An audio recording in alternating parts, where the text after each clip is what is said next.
Welcome. तो पिछले class में हम लोगों ने किरचॉफ के नियमों को देखा था। Kirchhoff's junction rule, Kirchhoff's voltage rule, किस प्रकार से इन दोनों रूल्स को हम एक सर्किट में अप्लाई कर सकते हैं। हम लोगों ने यह भी तय किया था कि जैसे ही कोई सर्किट मिलेगी, कोई मेश मिलेगा, हम लोग सबसे पहले उस सर्किट को देखेंगे। इसके बाद हम लोग उसके अंदर करंट का डिस्ट्रीब्यूशन करेंगे। करंट का डिस्ट्रीब्यूशन ऐसे करेंगे कि जंक्शन रूल टूटे नहीं। इसके बाद डिस्ट्रीब्यूशन के बाद हम देखेंगे कितने लूप्स हैं। जितने लूप्स होते हैं उतने ही इक्वेशंस होते हैं, इसलिए हर लूप का इक्वेशन लिखेंगे। इक्वेशन लिखते समय हम सावधानी रखेंगे, वेरिएबल्स का ऑर्डर चेंज ना करेंगे, हम लोग उसमें थोड़ी सी सावधानी रखेंगे। इसके बाद जब इक्वेशंस बन जाएंगे तो उन इक्वेशंस को सोल्व करेंगे।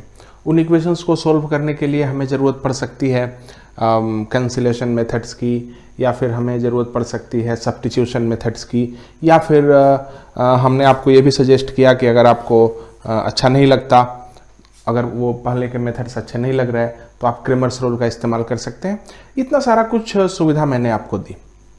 और इसके बाद करेंट्स निकल जाएंगी। करेंट्स निकलने के बाद किसी सर्किट में एक पॉइंट और दूसरे पॉइंट के बीच का पोटेंशियल डिफरेंस कैसे निकालना है, हम लोगों ने उन सब बातों पर चर्चा की थी। और साथ ही साथ हम लोगों ने ये आपस में तय किया था कि कम से कम एक और ऑप्शन हम लेंगे कि भाई वो तरीका मान लीजिए पूरा ही हमें पसंद नहीं आया तो क्या हमारे पास कुछ अल्टरनेटिव है। तो इस वीडियो का इस्तेमाल मैं करूँगा, आपको एक और ऑप्शन दूंगा। मैं आपको ये नहीं कह रहा कि मैं पूरी तरह से नया नियम दे रहा हूँ, नहीं, ये पहले से चलता है, लोग इसके बारे में जानते हैं, परंतु आपकी किताबों में उस तरह से नहीं लिखा जिस तरह से हम लोग इसको डिस्कस करेंगे। और ये भी कंजर्वेशन ऑफ चार्ज और कंजर्वेशन ऑफ एनर्जी पर बेस्ड है। ये भी किरचॉफ लॉ पर ही बेस्ड है, परंतु इसको अप्लाई करने के तरीके अलग हैं। इसके डेरिवेशंस पे हम लोग नहीं जाएंगे, हालांकि डेरिवेशंस भी कर सकते थे। तो एनीवे हम लोग सीखेंगे और हमारे इस नए मेथड का नाम होगा मैक्सवेल्स लूप करंट मेथड।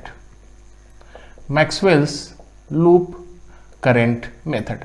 तो इस मेथड को सीखेंगे, लेकिन सबसे पहले हम लोग एक पुराने सवाल को लेकर के और उस जो पहले हम लोगों ने सीखा था उसको जरा अप्लाई करके और देख लें। तो आइए, हमारे पास एक क्वेश्चन है जिसको हम लिख सकते हैं 4 2 2 4 ओम 2 ओम 2 ओम 4 ओम। यहां पर 6 वोल्ट, यहां पर 4 वोल्ट और यहां पर 2 वोल्ट का रेजिस्टेंस है। क्वेश्चन है कि इस यहां पर करंट बताइए। तो हम लोग यहां देख पा रहे हैं कि यहां पर 2 लूप्स हैं और हम लोगों ने पहले ही सीखा है कि इस प्रकार के सवालों को कैसे बनाना है। आइए करंट का डिस्ट्रीब्यूशन करते हैं। यहां से करंट निकालते हैं। I1 I minus I1 I minus I1 I। हिसाब पूरा हो गया। अब मुझे बताने की जरूरत नहीं कैसे हुआ।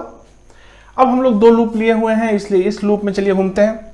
-4I +4 -2I +2 = 0। इसको सोल्व करेंगे। 4I 2I -6I +6 = 0, -6I = -6, I = 1 ampere. I का वैल्यू आया 1 एम्पियर। इस चीज को याद रखिएगा। इस ब्रांच में करंट है 1 ampere. Left branch. Right branch के लिए फिर से एक लूप लिखते हैं। आइए यहां से चलते हैं। -2 × I minus I1 -6, -4 × I minus I1 -4 = 0, -2I + 2I1 -6 -4I + 4I1 -4 = 0। पहले I को चेक कर लीजिए। -2I - 4I = -6I। अब I1 को चेक कर लीजिए। 2I1 + 4I1 6I1 और -6 - 4 इट्स -10 = 10। ये दूसरा इक्वेशन है। इसमें I का वैल्यू अगर 1 एम्पियर पुट करेंगे तो -6 plus 6i1 equal to 10, 6i1 equal to 16, i1 is equal to 16/6, तो ये हो जाएगा 8/3 एम्पियर। i1 का वैल्यू हुआ बीच वाले ब्रांच में through middle line i1 equal to 8/3 ampere, और सबसे किनारे साइड में राइट ब्रांच जो है उसमें करंट हुई I माइनस i1 यानी 1 माइनस 8/3, तो माइनस में जाएगा 1 माइनस 8/3 यानी -5/3 एम्पियर। यही करंट रही हमारी। तो आप याद रखिएगा कि इस प्रकार के हमें रिजल्ट्स आई हैं। हम लोग आगे बढ़ेंगे और चीज़ों को डिस्कस करने की कोशिश करेंगे। एक मिनट।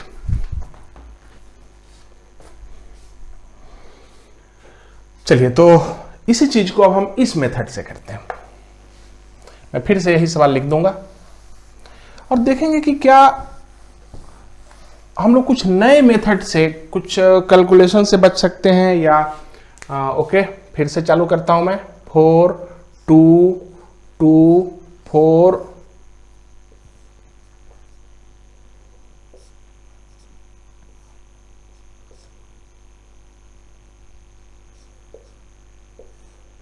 2 volt, 4 volt, 6 volt. तो इस तरह से यहां पर बना दिया हमने। 2 ओम, 4 ओम, 4 ओम, 2 ओम, 4 वोल्ट, 6 वोल्ट। यही सवाल था मेरे ख्याल से। 2 ओम, 4 ओम, 4 ओम, 2 ओम था, सॉरी। 4 ओम, 2 ओम, 2 ओम, अब मैं नहीं मिटाऊंगा इसको। 4 ओम, 2 वोल्ट, 4 वोल्ट, 6 ओम। चलिए, यही है। तो इस सवाल को बनाना है। अब ध्यान दीजिएगा, इस नए मेथड में, नए तरीके में हम लोग सबसे पहले लूप्स को गिनते हैं। कितनी लूप्स हैं? 1 2। हर लूप में हम पहले ही करंट एज्यूम कर लेते हैं। तो इस लूप में मान लीजिए कि हमने क्लॉकवाइज करंट I1 एज्यूम की और इसमें हमने क्लॉकवाइज करंट I2 एज्यूम की। आप क्लॉकवाइज ही एज्यूम कीजिएगा।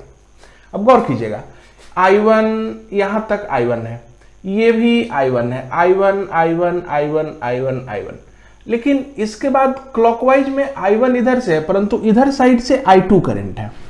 इसलिए ध्यान दीजिएगा कि इस ब्रांच में I1 करंट इधर से है और I2 करंट इधर से है। इसलिए इसमें करंट होगी I1 माइनस I2 और फिर यहां से I2 करंट बहेगी। तो इसमें हमने देखा कि हमने लूप बना लिया। हर लूप में हमने पहले ही करंट एज्यूम कर लिया। इसमें कुछ करना नहीं है, मेंटल वर्क है, आप मेंटली भी कर सकते हैं, लिखने की जरूरत नहीं। अब ध्यान दीजिए, जब आप लूप एज्यूम कर ले तो आपको एक मैट्रिक्स लिखना है। मैट्रिक्स होगा, ध्यान दीजिए, इसमें 2 लूप है। आप लिखेंगे R11 R12 R21 R22, ये आपका मैट्रिक्स है। इसके बाद ये टाइम पास चीजें हैं, I1 I2 equal to E1 E2। आइए ध्यान दें कि ये सब क्या चीजें हैं। R11 क्या है? R11 का मतलब है पहले लूप के सारे रेसिस्टेंस। कितने हुए? 4 4 और 2 6। R11 का मतलब है पहले लूप के सारे रेसिस्टेंस। R12 का मतलब है पहले और दूसरे लूप के कॉमन रेसिस्टेंस। पहले और दूसरे लूप में कॉमन रेसिस्टेंस तो कुछ नहीं है, 0।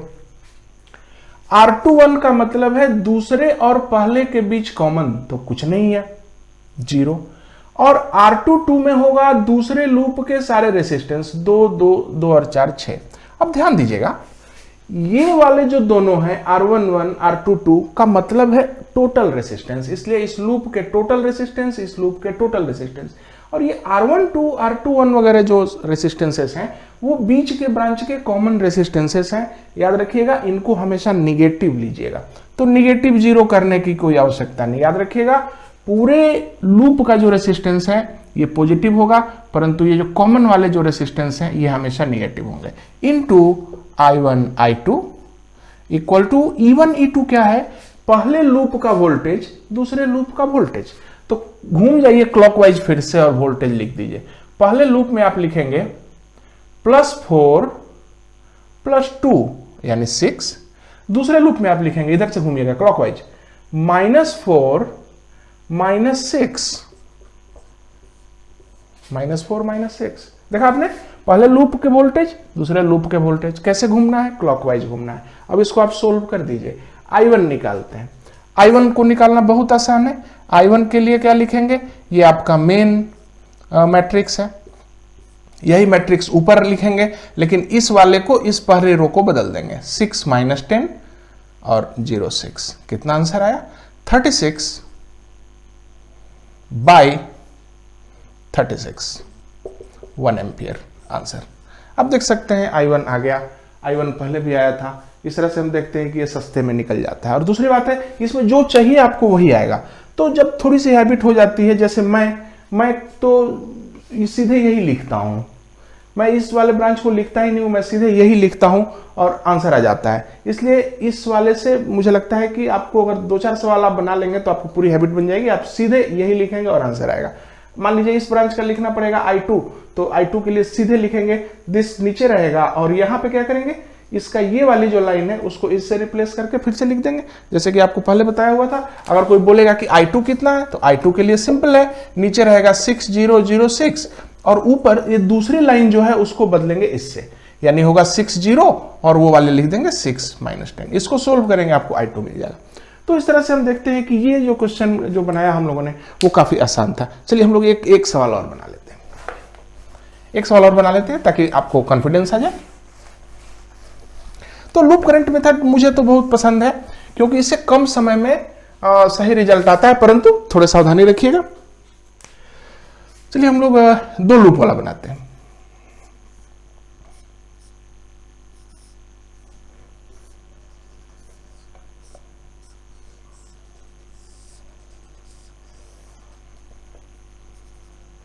दो ओम, 3 ओम, 2 ओम, 6 वोल्ट, 4 वोल्ट, 1 ओम, 3 ओम।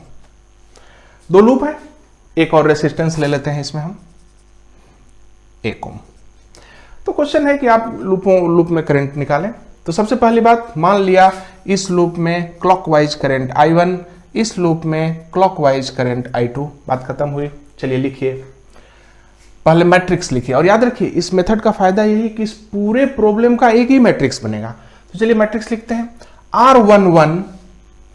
R11, ठीक से ध्यान दीजिए, R11, R12, R21, R22, I1, I2 equal to E1 by E2, E1, E2 यही है। तो आपको ये लिखना पड़ रहा है, मुझे नहीं लिखना पड़ता, मैं सीधे लिखता हूं। इसको बंद कर देता हूं, मैं लिखूंगा R11 3 2 5 2 7, R11 हो गया। R12 कॉमन -1, इसको माइनस लिखना है। R11 1 का पूरा रेसिस्टेंस, 3 2 5 2 7 1 8, सॉरी, पहले लूप में पूरा रेसिस्टेंस होगा 3 2 5 1 6 2 8। इसके बाद R11 हो गया। इसके बाद लिखना है R12, यानी 1 2 में जो कॉमन रेसिस्टेंस है उसका नेगेटिव लिखना है, 1 का -1 लिखेंगे। इसके बाद नीचे आइए R21, तो फिर यही होगा -1, और R22 में दूसरे का पूरा रेसिस्टेंस लिखना है, 1 1 2 3 5, और आ गया I1 I2 equal to E1 E2 पे गौर कीजिएगा, इसमें E1 घूमिए क्लॉकवाइज -6, और उसमें घूमिएगा क्लॉकवाइज तो हो गया 6 -4 यानी कि 2। देखिए 6 -4 यानी कि 2। आराम से आप I1 निकाल दूं मैं कि I2 निकाल दूं? चलिए I2 निकाल देते हैं। I2 निकालने के लिए ये मैट्रिक्स नीचे रहेगा, -1 5, और दूसरी लाइन को इससे बदल के लिखना है, यानी 8 -1 -6 2। ये आपका आंसर होगा, जो कुछ भी आता है। 16 -6 बाई नीचे आएगा 40 -1, तो 10/39 एम्पियर आंसर। I2 डायरेक्ट आ गया। उसी तरह से I1 भी निकाल सकते हैं। I1 इज इक्वल टू, यही मैट्रिक्स नीचे भी रहेगा, 8 -1 -1 5। इस आगे वाली लाइन को, इस वाली कॉलम को इससे रिप्लेस करेंगे, यानी -6 2, और इस पीछे वाली को छोड़ दीजिए। आपका आंसर होगा -30 -2 बाई 40 -1, -28/39 एम्पियर। इस तरह से सवाल बना दिएगा। तो ये था लूप करंट मेथड। मुझे लगता है कि समय काफ़ी कम लगता है इसको यूज करने में, और चूँकि 2 लूप हम लोगों ने लिए हैं, अब हम लोग एक लूप 3 लेंगे और लूप 3 लेके देखते हैं इसको बना करके। चलिए अगला क्वेश्चन उठाते हैं। मुझे उम्मीद है कि आपको अच्छा लगा होगा। अगर आपको ये पसंद नहीं आता है तो कोई बात नहीं, आप पूरी तरह से वो जो पुराना मेथड था उससे आप फॉलो कर सकते हैं। मेरा काम है एक ऑप्शन दे देना अगर आपको अच्छा लगे। मेरे बहुत सारे स्टूडेंट्स इसको ही पसंद करते हैं और उसी में हैबिट बना लेते हैं, वो लोग अच्छा परफॉर्म कर रहे हैं असल में। इसलिए मैंने सोचा कि मैं इसके साथ इसको भी शेयर करूं आपके साथ। ये कोई नई चीज़ नहीं है, वो पहले से किताबों में है, परंतु उसको हम लोग अक्सर ध्यान नहीं देते। लेकिन मुझे लगता है कि कई स्टूडेंट्स इसको पसंद करते हैं, खासतौर पर वो जो मैथमेटिकल बैकग्राउंड के लोग हैं। अब एक सवाल हम लोग लेते हैं जो एनसीईआरटी से है। 10 ओम, 5 ओम, 5 ओम, 10 ओम, बीच में है 5 ओम, और यहां पे 10 वोल्ट, 10 ओम।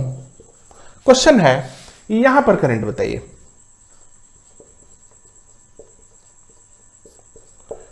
तो आप देख सकते हैं 3 लूप हैं। 3 लूप के लिए जो पुराना मेथड आप फॉलो करेंगे तो 3 वेरिएबल आएंगे, 3 के साइमल्टेनियस इक्वेशन आएंगे। तो मैं आपसे रिक्वेस्ट करना चाहता हूं कि इस सवाल को उस पुराने मेथड से भी एक बार बना के देखें। लेकिन हम लोग अभी जो हम लोगों ने जो सीखा, हम लोग उससे इसको बनाएंगे। तो 3 लूप का पहला लूप ये रहा, क्लॉकवाइज करंट I1 मान लीजिए, दूसरा लूप क्लॉकवाइज I2 मान लीजिए, और ये तीसरा जो लूप है उसमें क्लॉकवाइज करंट I3 मान लीजिए। मतलब ऐसे ऐसे करके ये I3 बह रही है क्लॉकवाइज। अब 3 लूप है तो हमारा मैट्रिक्स बनेगा, ध्यान दीजिएगा, R11, R12, R13, R21, R22, R23, R31, R32, R33, bracket I1, I2, I3 equal to E1, E2, E3। तो ये बेसिक फॉर्मूला है और ये इक्वेशंस हैं। असल में ये 3 साइमल्टेनियस इक्वेशंस इसके अंदर बंद हैं। आपने कहा था ना 3 लूप के 3 इक्वेशंस आते हैं। बहुत सारे साइमल्टेनियस इक्वेशंस को हम एक मैट्रिक्स में रिप्रेजेंट कर सकते हैं और ये हम लोगों ने रिप्रेजेंट कर दिया। अब लिखा जाए R11 यानी फर्स्ट लूप के सारे रेसिस्टेंस 10, 5, 15, 5, 20। R12 का मतलब है 1-2 का कॉमन रेसिस्टेंस -5। मैंने आपको बोला है कॉमन वालों को नेगेटिव लिखा जाए। R13 माने 1 और 3 के बीच कॉमन जो है उसको लिखिए -5। R21 2-1 -5। R22 का मतलब सेकेंड लूप के सब 5, 5, 10, 10, 20। R23 का मतलब 2, 3 के बीच का कॉमन। R31 मतलब 3 और 1 के बीच का कॉमन। R32 मतलब 3 और 2 के बीच का कॉमन। R33 का मतलब है कि 3 का पूरा, 5, 10, 15 और 10, 25। I1, I2, I3। E1, इसमें कोई E1 नहीं है, इसमें कोई E2 नहीं है। E3 के लिए क्लॉकवाइज घूमिए, इसमें है +10। ये हो गया। आपको क्या पूछा गया था? यहां का करंट, यानी कि आपसे I3 पूछा गया। तो हम लोग सीधे I3 पर अटैक करेंगे, हम लोग दूसरी कुछ नहीं करेंगे। तो I3 का फॉर्मूला होगा, ये मैट्रिक्स नीचे रहेगा, आप जानते हैं 20, -5, -5, -5, -20, -10, -5, -10, 25।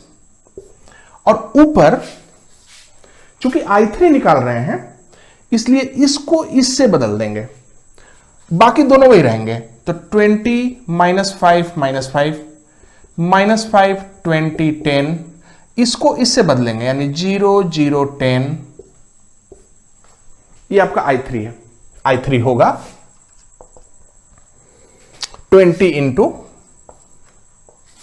200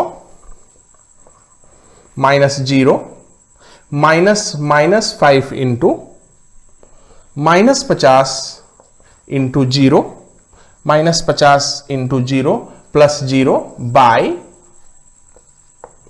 नीचे आइए, 20 × ये हो गया 500 -100 माइनस 5 गुने, ये वाला हटा दीजिएगा, तो आएगा -125 -50,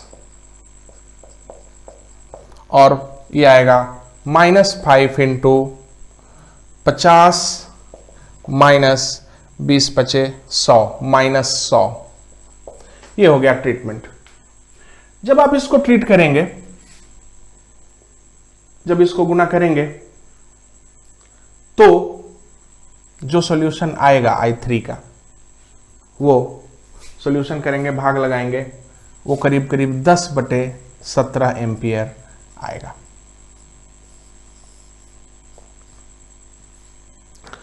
तो इस तरह से हमें यह भी पता लगा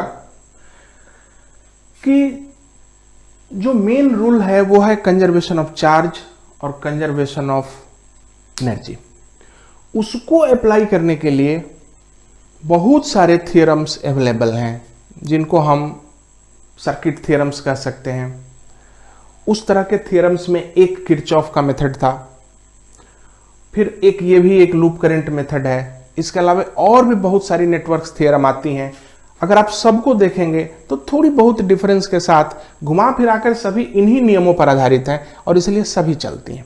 सबके अंदर बेसिक थोड़ा थोड़ा फर्क है, लेकिन आंसर सबसे एक ही आता है, और थियोरिटिकली सभी सवाल सभी से बन सकते हैं। ये मैं कहना चाहता हूं। तो कुल मिला जुला के मुझे उम्मीद है कि ये मेथड आपको अच्छा लगा होगा। आइए हम लोग एक सवाल और बना लेते हैं।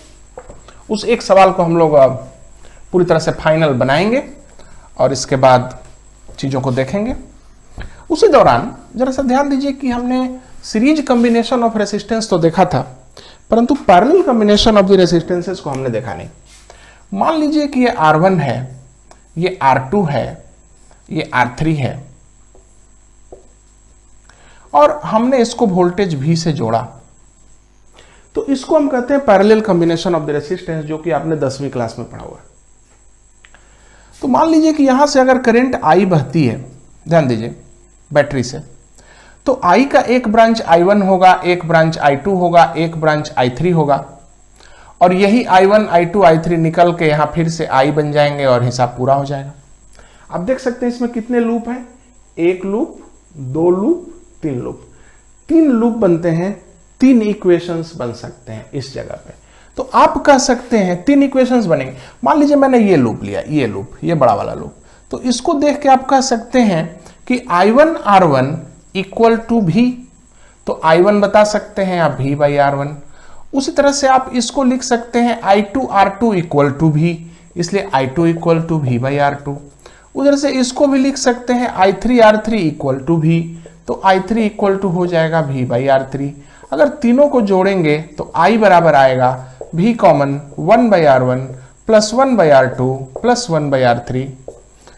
I by V equal to होगा 1 by R1 plus 1 by R2 plus 1 by R3। लेकिन अगर मान लें कि इस पूरे को मैं R नाम के एक नए रेसिस्टेंस से रिप्लेस करता हूं, ये पूरा मान लीजिए R है, तो उसमें कितनी करंट होगी I, तो I बाई V ऐसे में 1 बाई R लिखा जाएगा कि नहीं, बराबर होगा 1 by R1 plus 1 by R2 plus 1 by R3।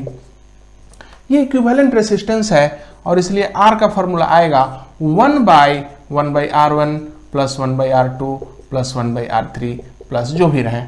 तो हम देख सकते हैं कि पैरेलल कॉम्बिनेशन का ये जो फॉर्मूला है, ये आपने 10वीं क्लास में सीखा हुआ है, इसलिए मैंने बहुत तवज्जो इसको नहीं दिया था।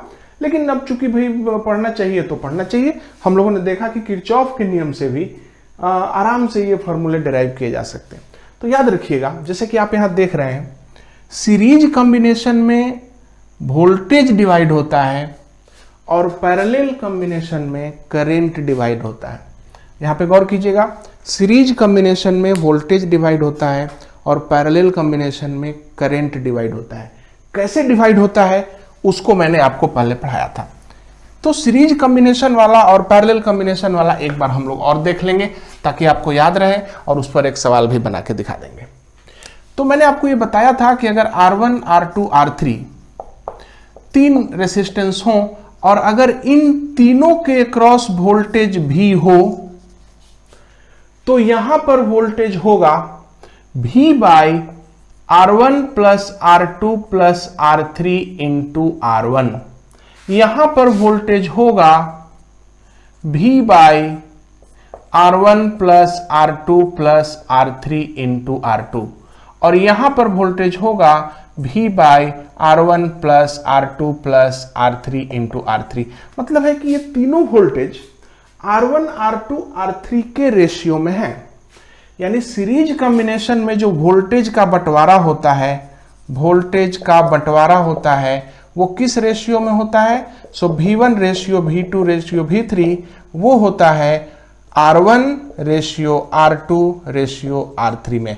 और इसको बहुत डिराइव करने की आवश्यकता नहीं है, आप चाहेंगे तो खूब आराम से डिराइव कर सकते हैं। यहाँ पे एक सर्किट जोड़ दीजिए, वोल्टेज भी लिख दीजिए, करंट निकालिए और करंट निकाल के तीनों का वोल्टेज लिखेंगे तो वो आ जाएगा, इसमें कोई दिक्कत ही नहीं है। अब आइए यहाँ पे जहां पे पैरेलल कॉम्बिनेशन के अंदर करंट का बंटवारा होता है, ये करंट I है, ये I1 है, ये I2 है, ये I3 है, और ये R1 है, R2 है, R3 है। ध्यान दीजिएगा, तो पैरेलल कॉम्बिनेशन के अंदर करंट का बंटवारा होता है, गौर कीजिएगा, और वो बंटवारा किस रेशियो में होता है? ध्यान दीजिएगा, करंट का बंटवारा 1/R के रेशियो में होता है। यानी I1 ratio I2 ratio I3 होगा 1/R1 ratio 1/R2 ratio 1/R3।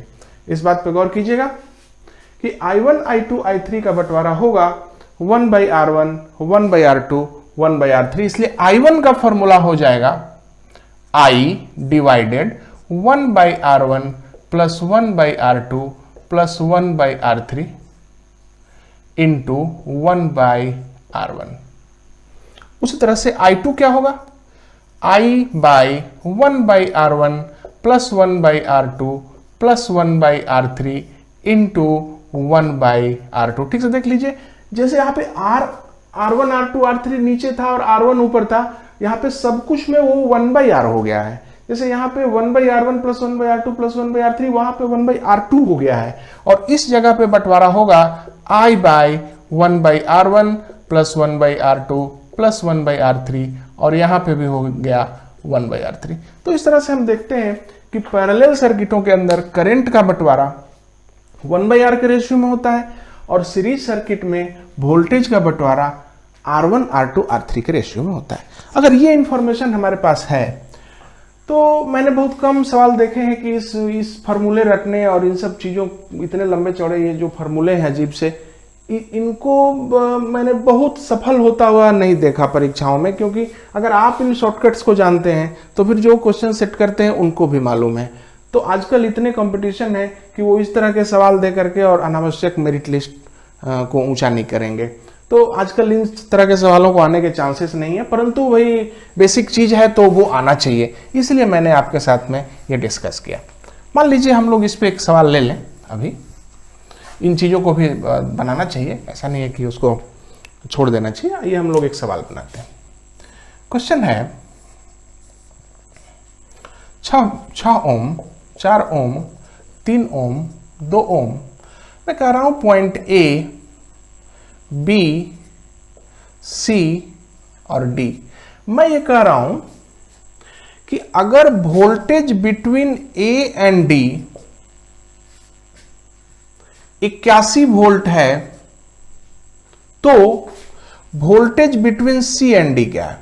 ध्यान दीजिएगा, मैं जो कह रहा हूं voltage between A and D 81 volt है, मतलब यहां पे कितना वोल्टेज है? 81 वोल्ट।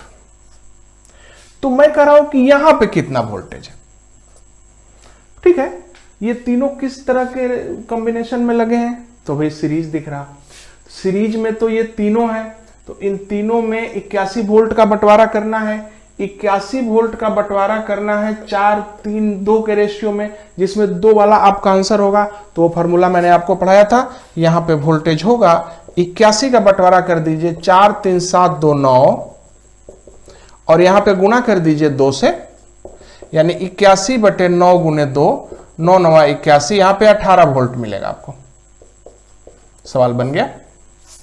उसी तरह से यहां पर 27 वोल्ट मिलेगा और यहां पे 36 वोल्ट मिलेगा। चेक कर लीजिए, 36 वोल्ट, 27 वोल्ट, 18 वोल्ट सबको जोड़ेंगे 81 वोल्ट आ जाएगा, आपका आंसर आ जाएगा। तो इस तरह से हम लोग वोल्टेजेज को डिस्ट्रीब्यूट कर रहे हैं रेसिस्टेंसेस में, सीरीज वाले में। करंट वाला इससे ज़्यादा इंपॉर्टेंट है। आइए इसको मिटा देते हैं और करंट वाले में गौर करते हैं। करंट के बंटवारे में खास बातें हैं, जैसे जैसे सबसे सिंपल, पहले सिंपल केस लिया जाए कि भैया ये 6 ओम है, ये 3 ओम है और यहां पे 12 एम्पियर गया। ध्यान दीजिए, 12 एम्पियर गया, 6 ओम और 3 ओम में बटेगा।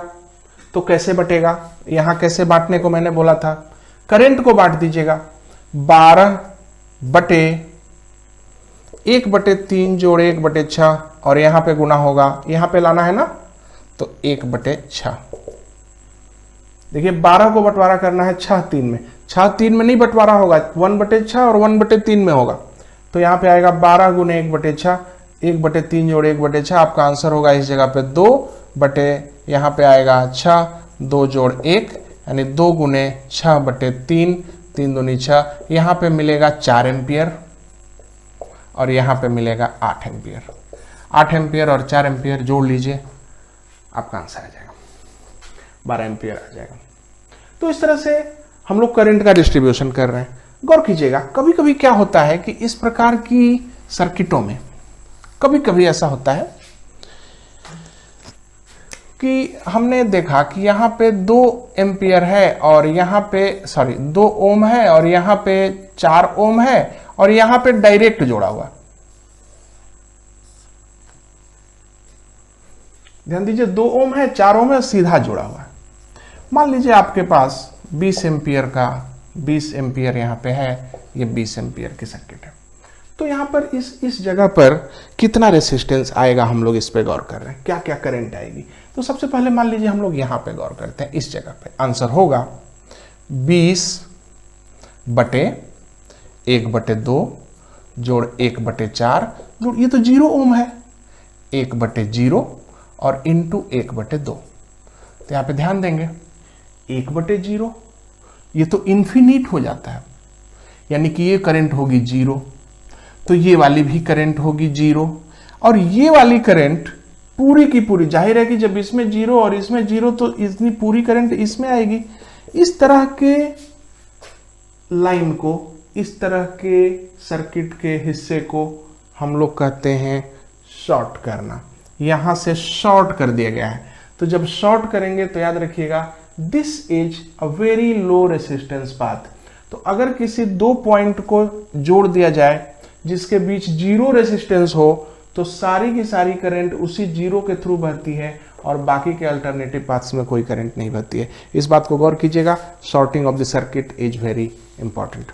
तो चलिए इसी प्रकार से हम लोगों ने, चूंकि ये लूप करंट मेथड देखा, बिजली भी कट गई है और इसलिए मैं समझता हूँ कि ये वीडियो हमें ख़त्म करना चाहिए। अब अगले क्लासेस में हम लोग कुछ प्रैक्टिकल एप्लीकेशंस को देखेंगे, क्योंकि ये करंट इलेक्ट्रिसिटी का जो चैप्टर है बेहद बेहद इंपॉर्टेंट है। प्रैक्टिस की सख्त ज़रूरत है।